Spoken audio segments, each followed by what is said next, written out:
नमस्कार मित्रों, हिंदी साहित्य के प्रतिष्ठित लेखक लेखिकाओं की खूबसूरत और चुनिंदा कहानियों के चैनल में आपका स्वागत है।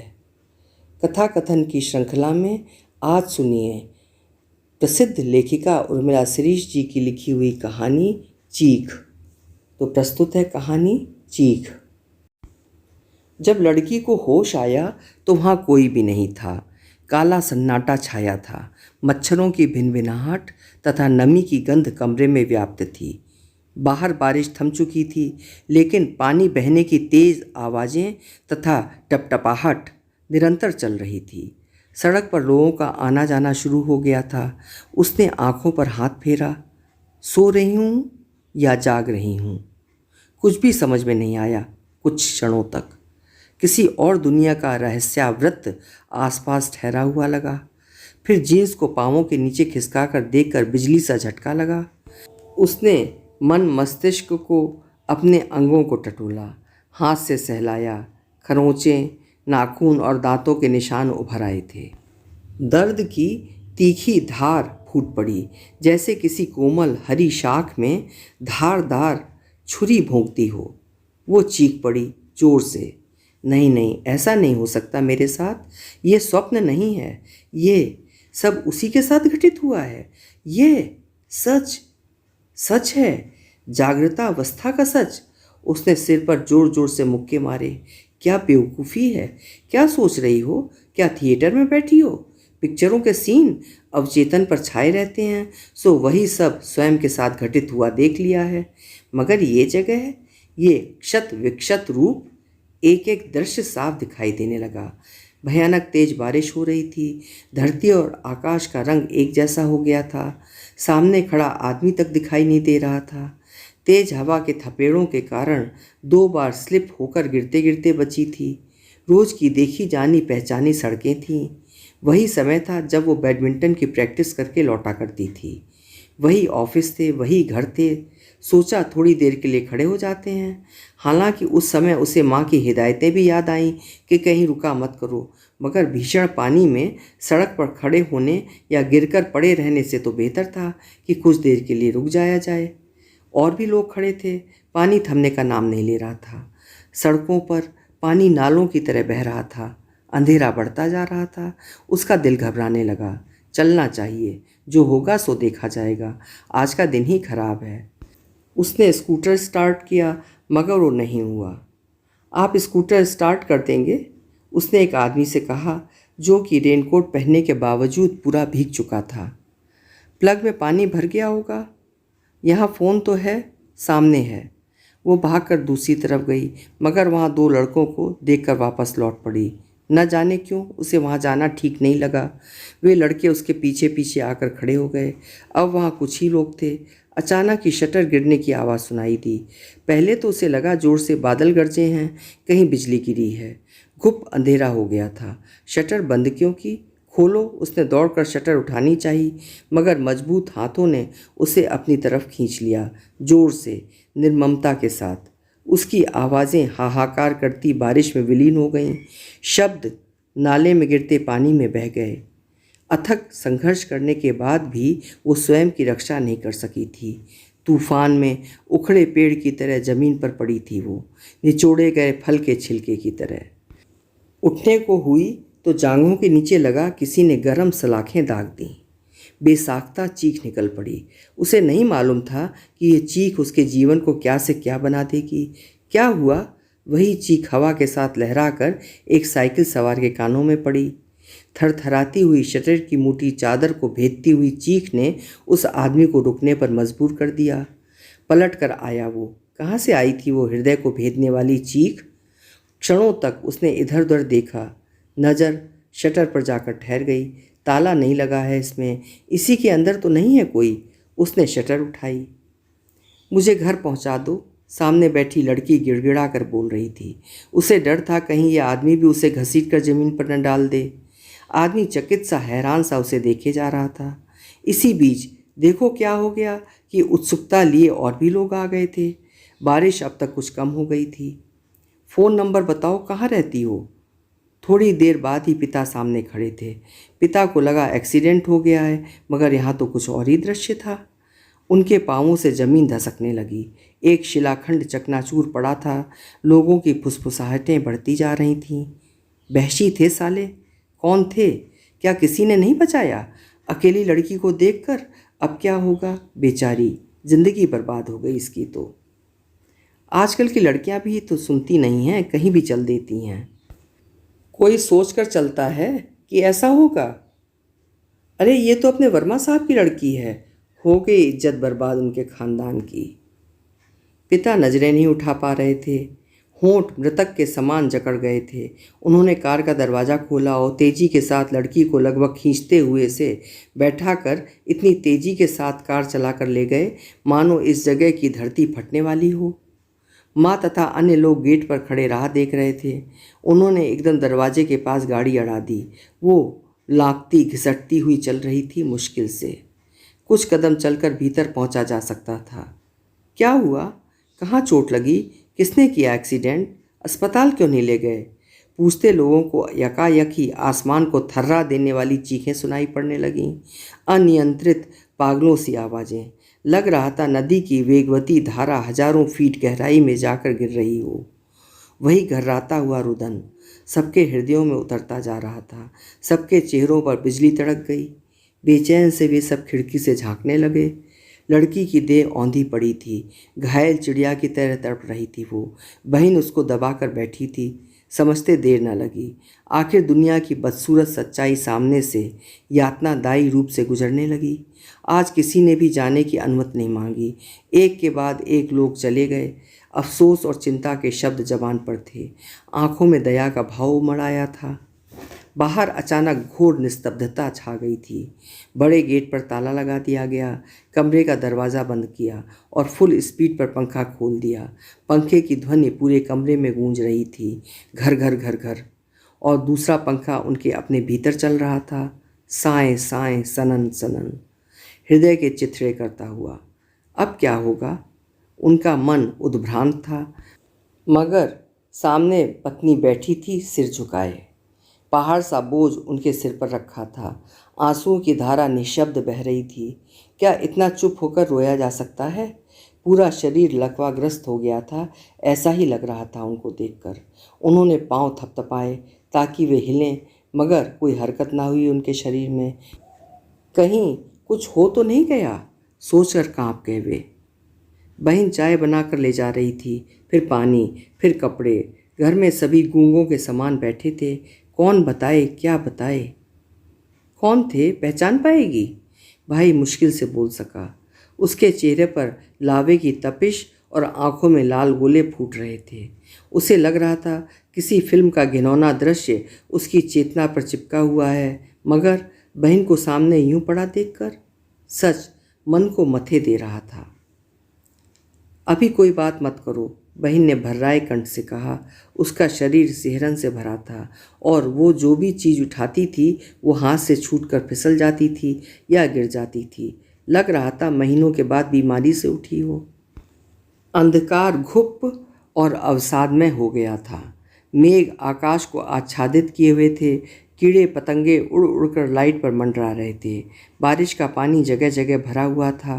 केंचुए ही केंचुए पड़े थे, लाल केंचुए। घर में मातम सा सन्नाटा छाया था। मगर मृत्यु के समय तो लोग परस्पर बात भी कर लेते हैं, मिलकर विलाप या शोक मनाते हैं। इस मातम में तो कोई किसी के साथ बैठ भी नहीं पा रहा था। बात करना तो बड़ी दूर की बात। लगातार फ़ोन की घंटियां बज रही थीं।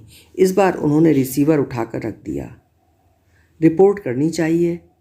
बदनामी करवाने के लिए? मेडिकल? शोभा डॉक्टर को फ़ोन कर दो या ले आओ। अब क्या होगा पापा? वो सिर पकड़कर बैठ गया। माँ का कलेजा फटा जा रहा था। वे अर्ध मूर्छित सी पड़ी थीं। कुछ बताया? इनको भी दिखा देना डॉक्टर को, कुछ हो ना जाए। चीखती है फिर चुप हो जाती है। संभले तो मैं डॉक्टर को लेने जा रहा हूँ। कहा था मत भेजा करो, अकेली घूमती थी, जहाँ मन में आया चल दी। दुनिया खतरनाक है, लोगों का भरोसा नहीं रहा। मगर कहते कहते उनके जबड़े भिज गए। आंखें शून्य में टंग गईं। पूरा भविष्य सामने आकर खड़ा हो गया। समाज के लोगों के बीच जाएंगे तो लोग क्या क्या नहीं पूछेंगे। कौन शादी करेगा, कोई करेगा तो सामने वाला उसको एहसास करवाएगा कि तुम वो हो। फिर इसके बच्चों को भी पता चलेगा, बच्चे क्या कहेंगे। शादी ना करें तो बाहर भेज देंगे, ऐसी जगह जहाँ कोई ना जानता हो। मगर कैसे? पूरा परिवार ही कहीं चला जाए दूर, तब भी लोग कहेंगे वर्मा ने शहर इसलिए छोड़ा क्योंकि उनकी लड़की के साथ। उन्हें अपने सीने में कुछ उमड़ता घुमड़ता धसकता सा लगा। वे ज़ोर ज़ोर से सांस खींचने लगे, ज़ोर ज़ोर से मालिश करने लगे। मेरी बच्ची, तेरा जीवन। मन चीत्कार उठा। दौड़कर बाहर गए। खुली हवा में निविड़ अंधकार था, सनसनाता हुआ। कितनी देर तक खड़े रहे। मन फड़फड़ाया, जाकर सांत्वना दें उसे, छाती से लगा लें, मगर उतनी ही तेजी के साथ पीछे पलट गए। धम्म से वहीं बैठ गए कुर्सी पर। खुली आंखों के सामने उन्होंने रात को बीतते हुए देखा। कुछ पता चला? रिपोर्ट करवा दी? जो होना था वो हो चुका। सवाल ये है कि बच्ची को कैसे संभाला जाए। बहुत बुरा असर पड़ सकता है। सामने दिख जाएं, सालों को तो गोली मार दें। जितनी दुनिया आगे बढ़ रही है उतनी ही जिंदगी असुरक्षित होती जा रही है। बहू बेटियों की इज्जत सुरक्षित ना रहे तो क्या फ़ायदा। उसकी तबीयत कैसी है? सदमे में है। डॉक्टर को दिखा दिया? रात में देख कर गई थी। कहाँ गई थी? खेल कर आ रही थी। कितने थे? एकाएक पूछे गए प्रश्न ने उनको भस्म कर दिया। जितनी बार प्रश्नों के तीर छूटते हैं उतनी बार वे भस्म होकर मृतप्राय हो जाते हैं। झुकी आंखें ना उठा सके, उठकर भीतर चले गए। मित्र ने अंदर से आती कराहें सुनी तो भाग कर गए। अपने कहे शब्दों की धार उन्हें महसूस हुई। आप इतने कमज़ोर पड़ जाएंगे तो बाकी का क्या होगा? वो मेरी भी तो बच्ची है, मैं समझ सकता हूँ, सामना तो करना पड़ेगा आपको। उनके कंधों को थाम कर समझाने लगे मित्र। क्या होगा उसका, कहाँ लेकर जाएं? उनकी आंखों से आंसू टपक रहे थे। पिता की मृत्यु पर भी आंखें सिर्फ नम हुई थीं, लेकिन अभी आंसुओं में डूबी थीं। घर से कोई नहीं निकल रहा था। भाई ही अलबत्ता इस बीच एक दो चक्कर लगा आया था उस जगह का। मिल भर जाए एक बार, मैं कैसी दुर्दशा करूँगा उनकी। ऐसी जगह ले जाकर मारूंगा कि चील कौवे नोच कर खाएंगे। मगर जब बाहर जाऊंगा तो लोग कैसे देखेंगे मुझे, क्या कहेंगे? नहीं, मेरे दोस्त ऐसे नहीं हैं, उनको भी दुख होगा, वे मेरा साथ देंगे। ये भी तो हो सकता है कि उन्हें कुछ पता ही ना हो, मैं खुद होकर नहीं बताऊंगा। उसका पोर पोर हजारों बिच्छुओं के मारे डंक सा दुख रहा था। जहर पूरे शरीर में दौड़ रहा था। आंखों में नींद नहीं थी, ना खाना खाया जाता। कितना नाज था उसे अपनी बहन पर, इतनी अच्छी प्लेयर।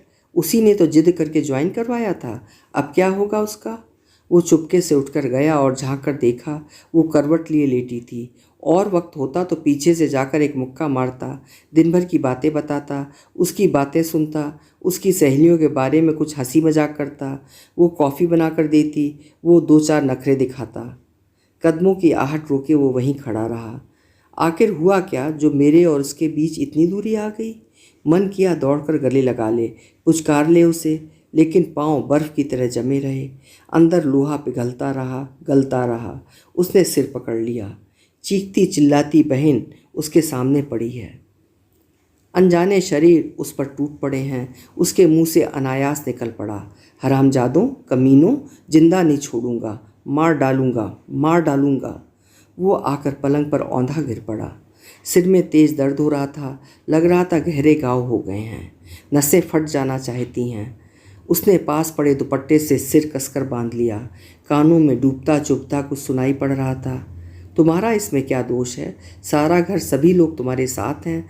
दुर्घटना थी, उनको तो सज़ा मिलेगी ही, मिलनी ही चाहिए। बहन समझा रही थी उसे। फिर उसने सुना, निस्तब्ध रात्रि के गहराते डूबते अंधकार में कुछ सिसकियां दीवारों से टकरा रही थीं। न चाहते हुए भी घनिष्ठ मित्रों तथा संबंधियों के दबाव में आकर पुलिस में एफआईआर दर्ज करवा दी थी। डॉक्टर शोभा ने रिपोर्ट दे दी थी। एसटीडी, पीसीओ तथा शटर वाली जगह को पुलिस ने सील कर दिया था, क्योंकि वहां बैठने वाला लड़का फरार हो गया था। इन सब प्रक्रियाओं से गुजरते हुए लड़की प्रतिक्रिया विहीन मांसपिंड की भांति जो जैसा कहता करती जाती, मगर उसके गहरे में उतरकर हर पल हर दृश्य बार बार जी उठता था। कई बार तो सब कुछ स्वप्न प्रतीत लगता, कई दफ़े तो लगता जागेगी तो बहन को बताएगी, मगर फिर एहसास होता ये स्वप्न नहीं था। जागते, सांस लेते संसार में उसकी चेतना को इस सत्य का साक्षात्कार हो ही जाता। उसका घर था, कमरा था, पोस्टर थे, चुप रहने वाली माँ थी, गूंगी बहरी सी। भाई था जो हर पल बेचैनी और दावानल में सुलगता पूरे घर में घूमता रहता था, चक्कर काटता हुआ। कहाँ जाता था, कहाँ से आता था, किसी को खबर नहीं लगती थी। उसकी आंखों में ऐसी आग धधकती हुई दिखाई देती थी कि वो सिहर जाती थी। खाना खाते वक्त वो गिलास पटक देता था या थाली या अपने ही कपड़ों को गोल गोल लपेट कर उछाल देता था। अनायास ही किसी कीड़े या चींटे को पाँव से इतनी शक्ति के साथ रगड़ देता जैसे उसका नामो निशान मिटा देना चाहता हो। आत्मा पर निराशा तथा संताप की परतें जमती जा रही थीं।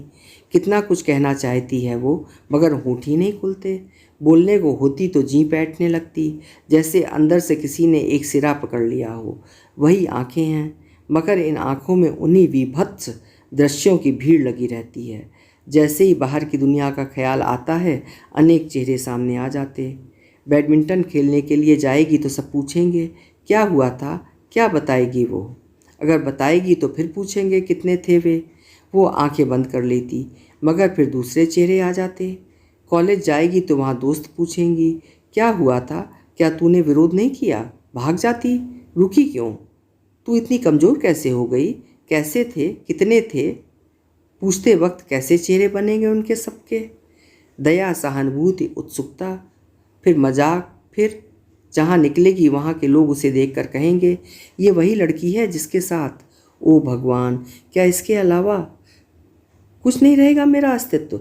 एकमात्र उसकी पहचान का केंद्र बिंदु यही घटना बन जाएगी। नहीं नहीं, मैं भाग जाऊंगी, चली जाऊंगी इस दुनिया से दूर, इस पहचान से दूर। मगर मन, उसे कहाँ भगाओगी, वो तो साथ में ही रहेगा। वो उठकर खड़ी हो गई। पूरी देह झुंझुना रही थी। कानों पर हाथ रखकर भीतर की आवाज़ों को झटकने लगी वो। सारा कमरा घूमता हुआ सा लग रहा था।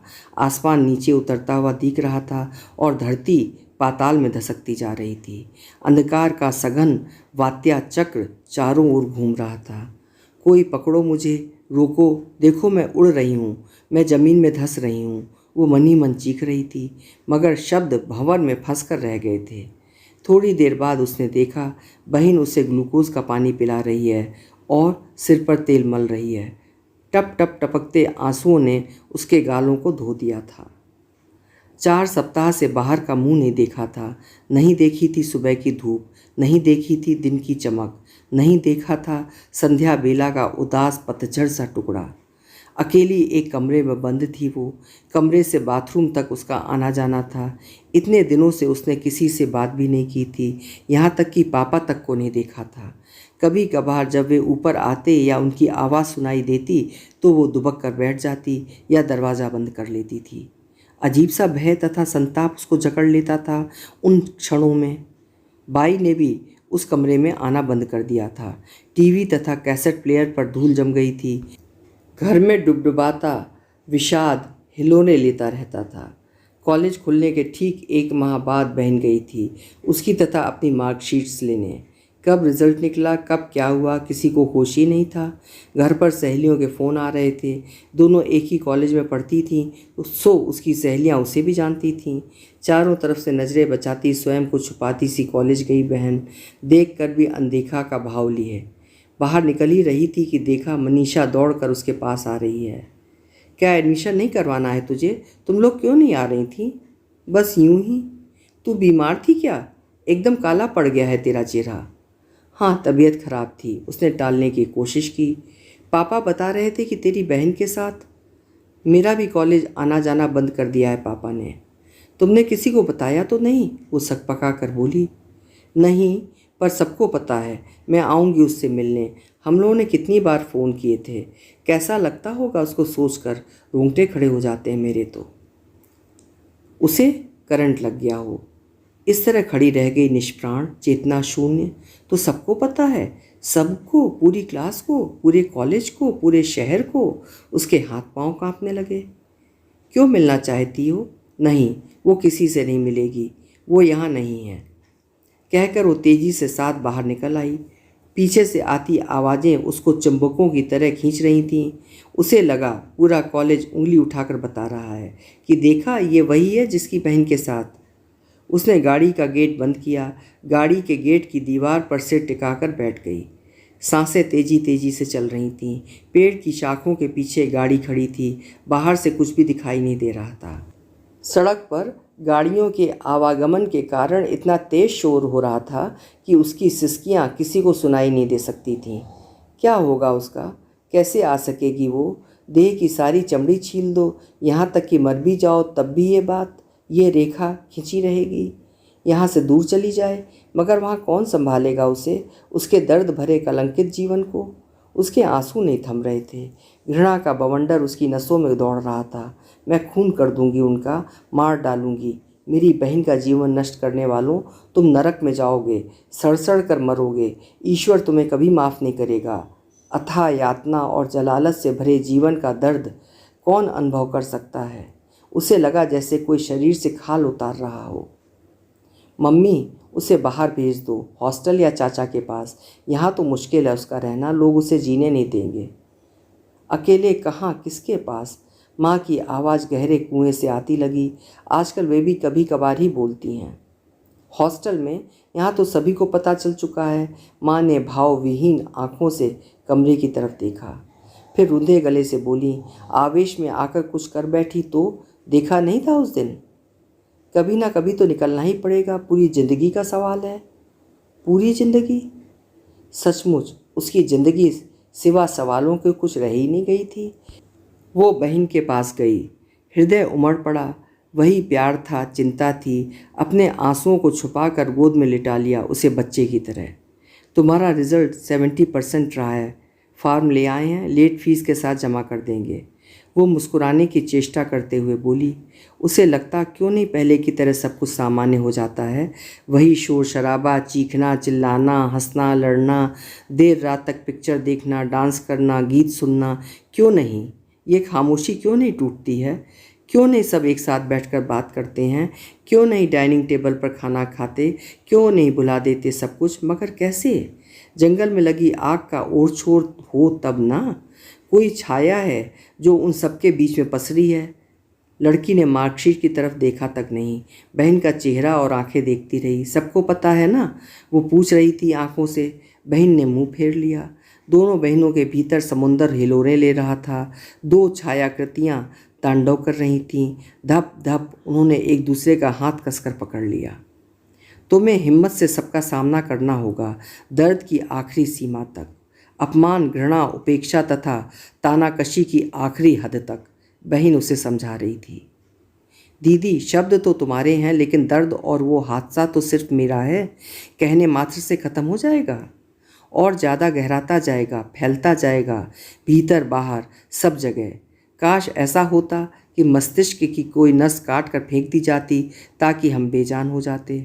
सामना करने भर से ये दर्द धुल जाता तो मैं पहाड़ की चोटी पर एक पांव से खड़ी हो जाती, आंधी तूफान का सामना कर लेती। वो कहना चाहती है मगर कह नहीं पा रही है। शब्द पत्थरों की तरह कंठ के भीतर फंस गए हैं। पिता जब भी इधर आते हैं झांक कर चले जाते हैं। उनका चेहरा सूखे वृक्ष की तरह सिकुड़ गया है। रेखाएं कितनी गहरी और चौड़ी हो गई हैं। ना उनके मुंह से उसका नाम निकलता है, ना वो सामने जाकर खड़ी हो पाती है। उसे समझ में नहीं आता है कि क्या करें। मेरा क्या दोष है इसमें? मूर्ति पर जल चढ़ाने वाला भक्त कहा जाता है, फिर जीती जागती हाड़ मांस की मूर्ति को खंडित करने वाला पापी क्यों नहीं माना जाता है? क्यों नहीं वो बहिष्कृत होता है? क्यों वो बेखौफ बेलिहाज समाज की छाती पर घूमता रहता है? वे चेहरे अंधेरे की परत को चीरते हिलाते डुलाते, वे बदबू भरे चेहरे, वे सख्त कांटों भरे चेहरे, मूर्छावस्था में डूबती वो, घुटती हुई उसकी सांसें और कच्ची हरी दूध भरी शाख के ऊपर पैनी कुल्हाड़ी के जोर से गिरने की खचाक सी चीर भरी आवाज़ को समेटे वो दर्द में डूबी लगातार छटपटाती रहती। आह, नहीं नहीं, कहाँ जाऊँ, क्या करूँ, क्यों नहीं मैं बेहोश हो जाती हूँ, क्यों नहीं मेरी स्मृतियों पर विक्षिप्तता छा जाती है। काश मैं मर जाती। वक्त का वो टुकड़ा मेरी चेतना से कैसे दूर होगा। हे भगवान, कोई तो रास्ता सुझाओ। क्या मौत ही रास्ता है इस निर्मम घृणित अनुभव का। जब कोर्ट में मामला चलेगा तो कैसा तमाशा बनेगा मेरा। मैं नहीं जाऊँगी कोर्ट में। जाऊँगी नहीं, नहीं जाऊँगी। वो दो राक्षसों से भिड़ रही थी अपने अंदर। जब सहन नहीं हुआ तो जोर जोर से पांव चलाने लगी, तेज और तेज, इतने तेज कि बेहोश हो जाए। मगर बेहोश होने से पहले ही यकायक पांव रुक गए। देखा सामने पापा खड़े हैं। क्षणों तक उसकी आंखों में सिहरन कांपी, जैसे भभूका उठा हो आग का। वो छत पर जा पड़ी। ठंडे फर्श पर औंधी पड़ी कांप रही थी वो। रुलाई का वेग थम नहीं रहा था कि पापा ने माँ को भेजा, माँ ने बहन को। क्या हुआ दीदी। पापा की आंखों में नफरत थी। नफरत नहीं, नफरत क्यों होगी। संताप, लाचारगी और वेदना होगी। तुम्हें देखकर उनके दिल पर क्या बीतती होगी, सोचा है कभी तुमने। तुम नॉर्मल हो जाओगी तो पापा भी ठीक हो जाएंगे। वक्त ही हमारे घावों को भरेगा। लोग भूल जाएंगे सब कुछ।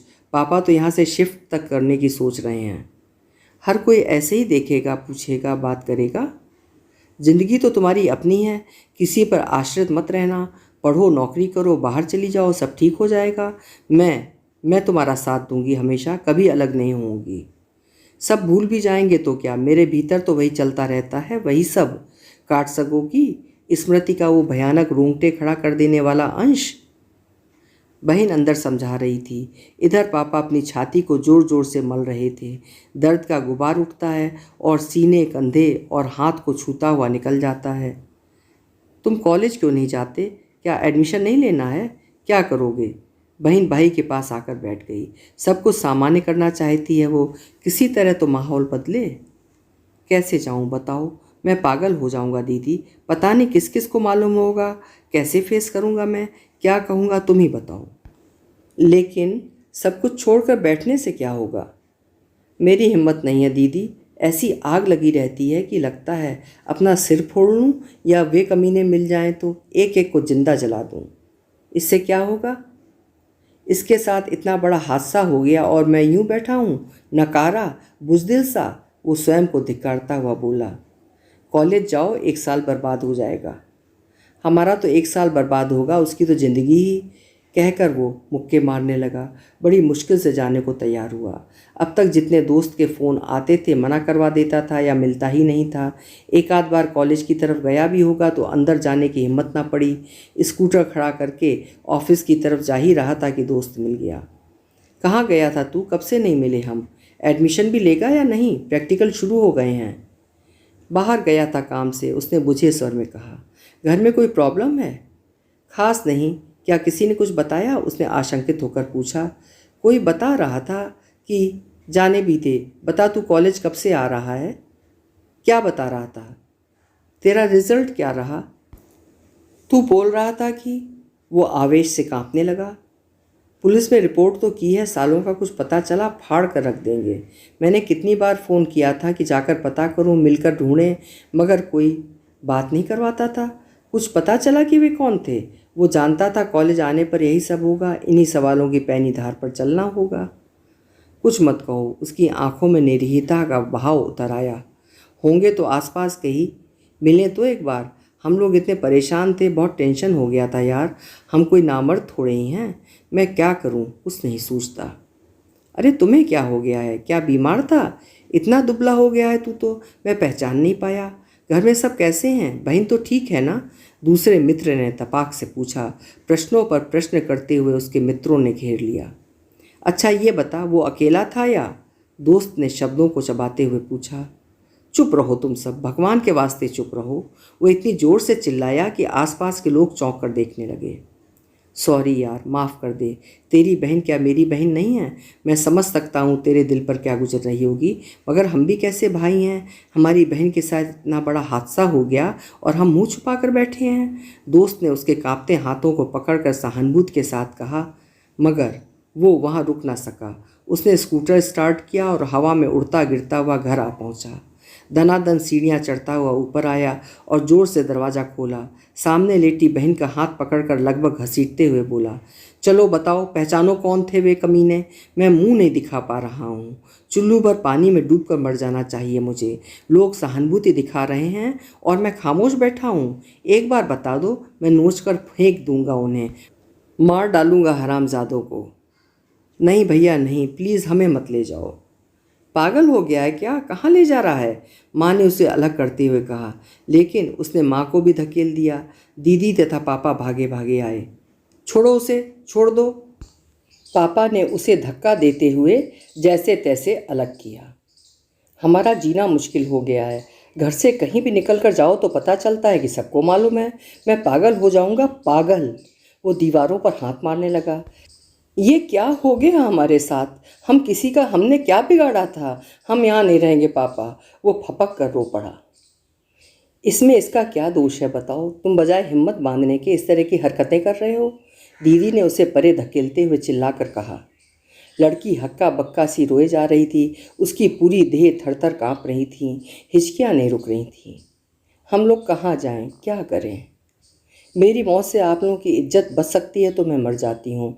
मुझसे तो पूछो कि मुझ पर क्या गुजर रही है। इसमें मेरा क्या दोष है? मुझे अपने ही शरीर से कितनी कील लगने लगी है। कहकर उसने दुपट्टा अपने गले में कसना शुरू कर दिया। क्या करती हो? छोड़ो, बचाओ। तीनों उसको संभालने में लग गए। सचमुच ही वो मरते मरते बची। इन कुछ क्षणों में उसकी आंखें ऊपर को घूम गई थीं, बहुत ऊपर, कपाल के अंदर। ब्रह्मांड में जैसे कुछ कांपा, सिहरा, सब कुछ डूबता सा लगा। अंधकार का महासागर और शून्याकाश में डूबती चेतना। गले से आवाज़ नहीं निकल रही थी। गर्दन पर दुपट्टे की रगड़ से गहरे निशान पड़ गए थे। अर्ध बेहोशी की अवस्था में पड़ी थी वो। तीनों लोग उसे घेर कर बैठे थे। उसके हाथ पांव तलवे पंजे मलते हुए, भयाक्रांत, रोते हुए। लग रहा था किसी ने उन सबके प्राणों को खींच लिया है। एक घनीभूत लुबलुबाता वेदना में डूबा सन्नाटा सबके दरमियान पसरा था, जैसे अनंत छोर तक समुद्र पसरा हो। नीला, मौन, तूफानों तथा लहरों की उत्ताल गति को बांधे हुए। अब नई भयावह स्थिति निर्मित हो गई थी। कहीं वो आत्महत्या न कर ले। सब एक दूसरे से आंखें चुरा रहे थे। एक स्थान पर बैठे होकर भी दूर, बहुत दूर होते जा रहे थे। उनके आसपास इतनी मजबूत दीवार तन गई थी कि वे सब मुक्त होने के लिए छटपटा उठे थे। लेकिन कोई था जो अट्टहास करता हुआ हृदय को फाड़ने लगता था। लड़की ने आंखें खोलकर देखा। सघन मौन, विषाद, चिंता तथा वेदना में डूबे चेहरे। भाई कुर्सी में धंसा बैठा था। अगर मैं पहचान भी लूँ उन सबको और भैया ने आवेश में आकर कुछ कर डाला तो? उनको मारा पीटा तो वे भी तो भैया को मार सकते हैं, उसके शरीर को नुकसान पहुंचा सकते हैं। लड़की का दिल इस नए भय से सिहरने लगा। उसे अपने से ज़्यादा भाई की चिंता सताने लगी थी। अब पहचान लोगी ना? भाई फिर सामने था, एकदम इतने पास कि वो आंख नहीं उठा पा रही थी। उसको ठीक से दिखाई भी नहीं दे रहा था क्योंकि अब भी चक्कर आ रहे थे। हाँ, उसने सिर हिलाया। कैसे थे वे? आदमी या लड़के? पहले कभी देखा था? याद करो। नहीं, वो हिम्मत जुटाकर बोली। जब शटर गिराई तो कितने लोग थे? कैसे थे? वो घुटनों में मुंह दबाकर बैठ गई। उसके जबड़े भिंचने लगे। नसों में सनसनाता हुआ जहर बहने लगा। लेकिन वो दृढ़ता से बताने की कोशिश करने लगी। वो अंदर से मरती हुई लड़की को झिझोड़ना चाहती थी। पर बताओ, बता दो, तुम चाहती हो कि मैं जिंदा रहूं? तो बताओ। जिंदगी भर मैं इस बोझ के साथ जिंदा नहीं रह सकता कि अपनी बहन के लिए कुछ नहीं कर सका। वो मुट्ठियां बांधकर आपस में टकराने लगा। भैया प्लीज़, वो हाथ जोड़कर गिड़गिड़ाने लगी। क्या प्लीज़? वो दहाड़ने लगा। आप मेरे पीछे अपनी ज़िंदगी क्यों बर्बाद करते हो? और तुम्हारी ज़िंदगी? इसलिए बता दो मुझे। अभी मात्र बीए ऑनर्स पास किया है उसने। पूरी पढ़ाई तथा कैरियर सामने था। स्टेट लेवल पर उसका सिलेक्शन हो गया था, मगर अब सब कुछ बिखरा पड़ा था, तहस नहस, कलंकित, अनिश्चित। शिमला जाओगी? वहीं रहकर पढ़ाई करना। नहीं, उसे यहीं रहने दो, ये हमारा दर्द है, हम ही झेलेंगे। माँ ने विरोध किया। उसे लगा एकाएक ही वो किसी फेंकी गई वस्तु के समान हो गई है, जिसे कोई भी स्वीकारने से पहले जांचेगा, परखेगा, धोएगा, पोंछेगा। इस दुनिया में अब वो अकेली नहीं थी, अपितु उसके अंदर समाई थी एक विभत्स दुनिया की तस्वीर जिसमें अनेक चेहरे थे। उसने अपना चेहरा तथा देह देखी, सुडौल गोरी चिकनी देह, वैसी ही है ऊपर से। देह तो वैसे भी नश्वर मानी जाती है, फिर इसके मैले होने न होने की इतनी विशद व्याख्या क्यों? इतना तूल क्यों दिया जाता है? क्योंकि आत्मा को धारण करने वाली देह ही होती है। बिना देह के आत्मा का क्या अस्तित्व? सारे अवयव अपनी जगह हैं, उनके रंग बदल गए हैं। जैसे आँखों के आसपास स्याह रेखाएं घनीभूत हो उठी हैं, पलकें भी सिकुड़ी सी लगती हैं। हाँ, ये सुबहें, ये शामें, ये दिन के उजाले, ये रात के अंधेरे थे। स्तब्ध खड़े पेड़ पौधे सभी कुछ अपनी जगह खड़े हैं, सजीव जागते हुए। कुछ भी तो नहीं बदला बाहर, बस बदला है तो हमारा अंतरंग, हमारा जीवन। मैं, हाँ मैं, नहीं तो वो इतनी सी बात नहीं है। वरना पापा ऐसे क्यों हो गए हैं अचानक बूढ़े, पस्त, दुखी, एकाकी? भाई ऐसा क्यों हो गया है, दुबला, बेचैन, छटपटाता हुआ, सुलगता हुआ? मम्मी क्यों चुप हो गई हैं? दीदी क्यों नहीं हंसती हैं? क्यों नहीं कॉलेज जाती हैं? उनकी शादी कैसे होगी? लोग, परिचित, रिश्तेदार, कितना बड़ा परिवेश है, और उन सबके बीच वो है घायल। उसका सिर घूमने लगा। अंदर मशीन चल रही थी, सब कुछ काटती हुई, घर घराता हुआ उसका पहिया छाती को दबाकर घूमता है। पापा बता रहे थे कि एसटीडी पीसीओ वाला लड़का पकड़ा गया है, उसमें से एक को पहचान लिया है, बाकी का पता नहीं चल पाया है। खबर सुनकर फड़फड़ाने लगी वो। विक्षोभ और वितृष्णा से उसका हृदय फटने लगा। अग्निकुंड में पड़ी लकड़ियाँ चिटकने लगी थीं, पानी में आग लगी थी, वो जल रही थी रात दिन, अहर्निश कलप रही थी वो। आने वाले दिनों के बारे में सोच सोचकर तड़प उठती थी वो। सभी का दबाव बढ़ता जा रहा था कि अदालत में उसे कितनी निडरता, निर्भीकता तथा हिम्मत से बोलना होगा। हर पल भाई की बंधी मुट्ठियाँ उसे बेचैन किए रहती। उसने दरवाज़ा खोलकर देखा। सामने पलंग पर भाई लेटा था। बड़ी मुश्किल से दीदी ने खाना खिलाया था। नींद की गोली लेकर ही सो पाता है वो दीवार से टिककर बैठ गई। आंखों के सामने कुछ चल रहा है, परछाई, चेहरे। कब नींद लग गई उसकी?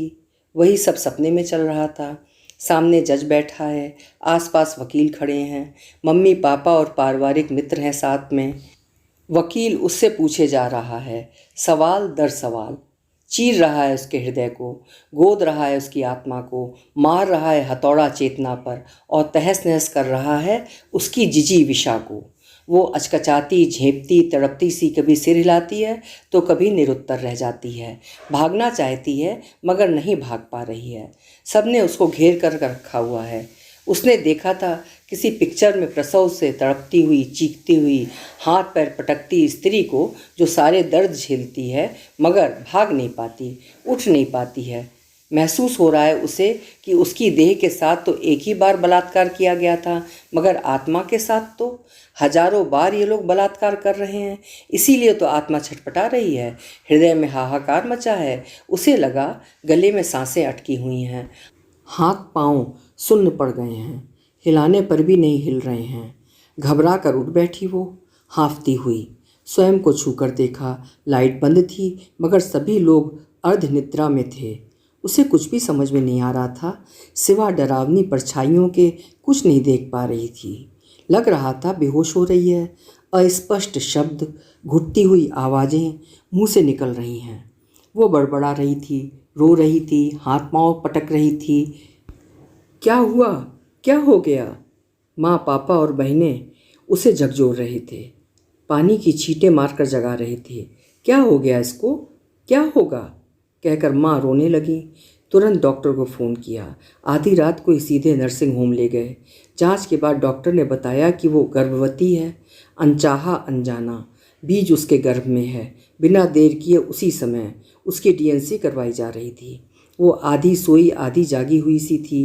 चेतन अवचेतन के बीच भी उसे महसूस हो रहा था कि उसके आंतरिक अंगों से चिपके मांस के लोथड़े को नोच नोच कर बाहर निकाला जा रहा है, और कई कई औजार उसके अंदर चल रहे हैं। फ़र्क इतना था कि इस बार उसका वो हिस्सा सुन्न था। जब उसकी आंखें खुली तो डॉक्टर शोभा बैठी थी। कैसी हो? पास आकर उन्होंने माथा सहलाकर पूछा। ठीक हूँ आंटी, मुझे क्या हो गया था? जानकर क्या करोगी, लेकिन अब तुम्हें स्वयं को संभालना चाहिए। बहुत हो गया। मुझे देखो मैं क्या करती हूँ। कई बार ऐसे केस आते हैं जिनमें ज़िंदगी या मौत, या माँ और बच्चों में से किसी एक को चुनना होता है, बचाना होता है, लेकिन आखिरी क्षण तक कोशिश करते हैं। तो महत्वपूर्ण क्या है? ज़िंदगी। सारी जद्दोजहद ज़िंदगी के लिए होती है ना। तुम्हारी अपनी ज़िंदगी की कीमत तुम्हारे लिए कितनी है, ये तुम्हें सोचना होगा। पहले तुम स्वयं के बारे में सोचो कि तुम्हें देह को लेकर तड़पते रहना है या आत्मा की आवाज़ पर चलना है। बार बार तुम्हारे साथ घटनाएं घटित हो रही हैं और तुम स्वयं कुछ नहीं कर पाती हो। यह शरीर तुम्हारा है या किसी और का? यदि तुम मेरी बेटी होती तो मैं तुम्हें कहती, उठो उठो, जागो, जीवन को अपनी गति से चलने दो, जो कुछ हुआ उसका सामना करो। कोई तुम्हें एक्सेप्ट नहीं करता, मत करने दो, तुम खुद को एक्सेप्ट करो। कहकर उन्होंने रात वाली सारी बात व स्थिति बता दी। वे उससे कोई भी बात छुपाना नहीं चाहती थी। सारी सच्चाई तुम्हारे सामने है, तुम्हारे साथ है। सुनकर वो चौंकी नहीं, आश्चर्य या दुख भी नहीं हुआ। चुपचाप उनका चेहरा देखती रही।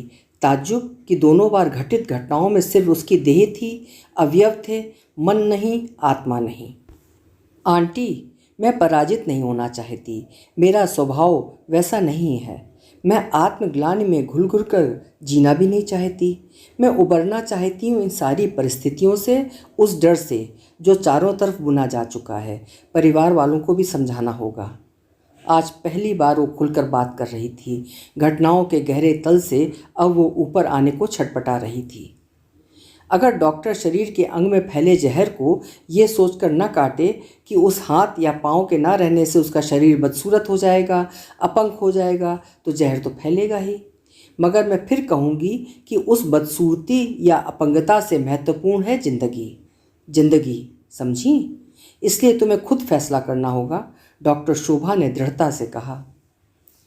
घर लौटते हुए उसका मन अजीब सी बेचैनी से घिरा हुआ था। अपने आसपास के दमघुटू माहौल को फेंक देना चाहती थी। सबसे पहले उसने अपनी अलमारी जमाई, किताबें सजाईं। यद्यपि उसका मन स्वयं से लड़ रहा था, एक लंबी लड़ाई की पूर्ण तैयारी कर रही थी वो।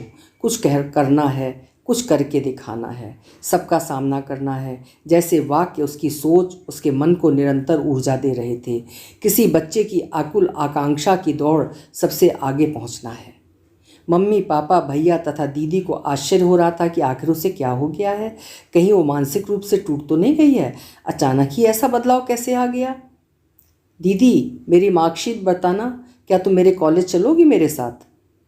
मार्कशीट देखकर वो मुस्कुरा दी। उसने मार्कशीट को यूं स्पर्श किया जैसे किसी बेशकीमती वस्तु को छू रही हो।